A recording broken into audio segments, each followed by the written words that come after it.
Hello বন্ধুরা, আবার সকালবেলা চলে আসলাম। আজকে দশমী, এমনি বৃহস্পতিবার খুব দেরি হয়ে গেছে পুজো টুজো দিতে। আমাদের আজকে আবার যাত্রা ঘাট পাতে। দেখো আমি পুজো দিয়ে উঠলাম সবে।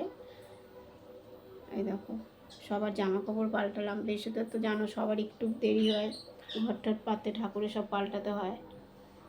অন্য দিনের থেকে বৃহস্পতিবারের কাজটা একটু বেশিই থাকে। তা আমাদের আজকে আবার নিরামিষও করতে হবে। আমার আবার মাছও রান্না করতে হবে, কারণ আমাদের দশমী দিন মাছ খেতে হয়। কিন্তু আমি তো খাই না বৃহস্পতিবার। আমি যাই, ওই রকম যাত্রা ভাত পেতেছি। আর এই দেখো আমি বরণের সব সাজিয়ে নিয়েছি, এখনও আরও বাকি আছে। আমাদের এইটা নিতে হয়, বরণ করতে হয়। এই দেখো হলুদ নিয়েছি, এখানে মিষ্টি নিয়েছি, মানে সিঁদুর, টাকা 1 টাকাটা পরে নিয়ে নেবো। টাকাটা 2 টাকা নিয়েছি, 1 টাকা পরে নিয়ে নেবো। এই দেখো ধান নিয়েছি, হলুদটা লাগবে আমাদের লক্ষ্মী পুজোতে। এই পান নিয়েছি, আর এখনও ছেলের বইটা নেবো। আর এই দেখো ঘরটা পেতেছি। তা কেমন লাগলো অবশ্যই জানাবে বন্ধুরা। আর আমাদের একটু ভাজা টাজা আজকে খেতে হয়, সবাই আজকে খাবে ভালো মন্দ ভাজা টাজা। এখন তো আমি নিরামিষও করবো আমার জন্য, আর মাছ টাছও করবো, সবই করবো। তা বন্ধুরা একটু দেরি হয়ে গেছে, কিছু মনে করো না, অনেকটাই দেরি হয়ে গেছে। কেমন লাগলো অবশ্যই কমেন্ট বক্সে জানাবে বন্ধুরা।